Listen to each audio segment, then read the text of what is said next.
কেমন আছেন সবাই? আমার গলার অবস্থাটা আপনারা শুনেই বুঝতে পারছেন, খুব সাংঘাতিক। খুব সর্দি লেগে গেছে, ঠান্ডাটা তো পড়ে গেছে। আজ বৃহস্পতিবার পৌঁছে গেলাম দক্ষিণাপনে মধুসূদন মঞ্চে একটি নাটক দেখতে।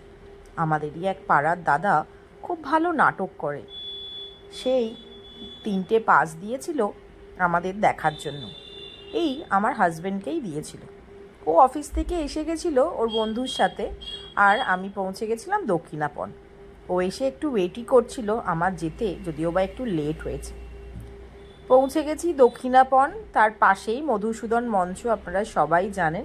আজ প্রথমবার আমি একটা নাটক দেখতে যাচ্ছি।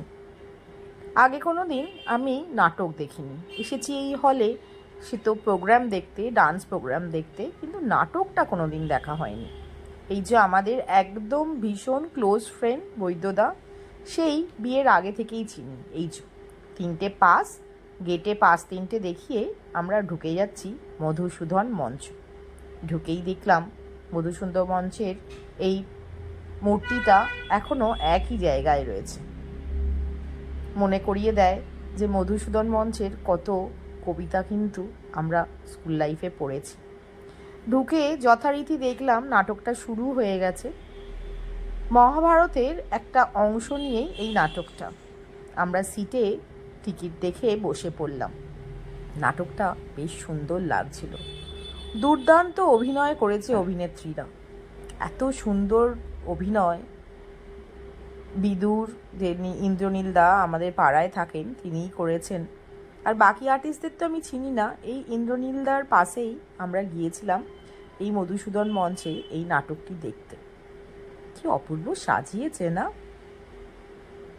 আর এত সুন্দর সংলাপগুলো এরা মুখস্থ করেছে, মনে হচ্ছিল যেন নিজেরাই কথা বলছে।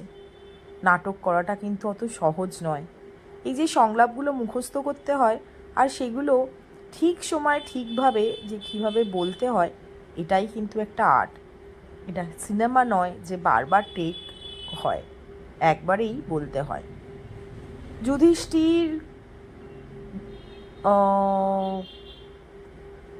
যুধিষ্ঠিরের একটা পাঠ আছে, দুর্যোধন, ওদিকে আছে বিদুর।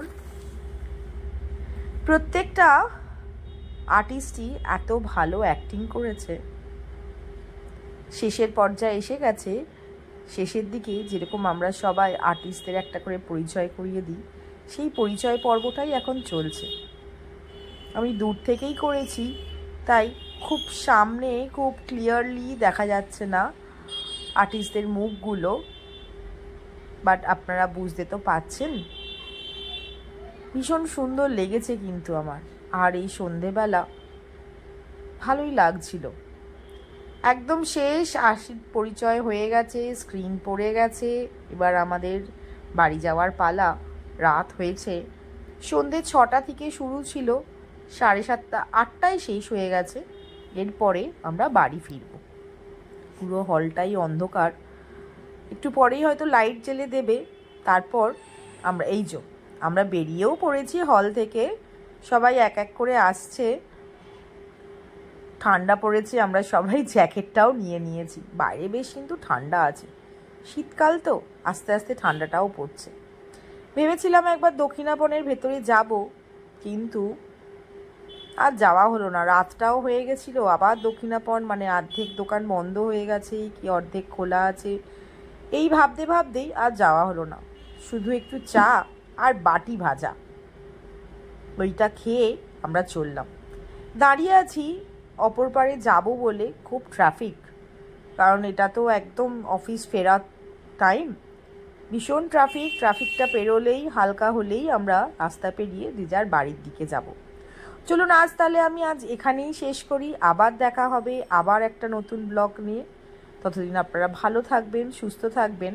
আর ব্লগটা কেমন লাগবো একটু জানাবেন। কি ভালো লাগছে না সন্ধেবেলা এই দক্ষিণাপনটা?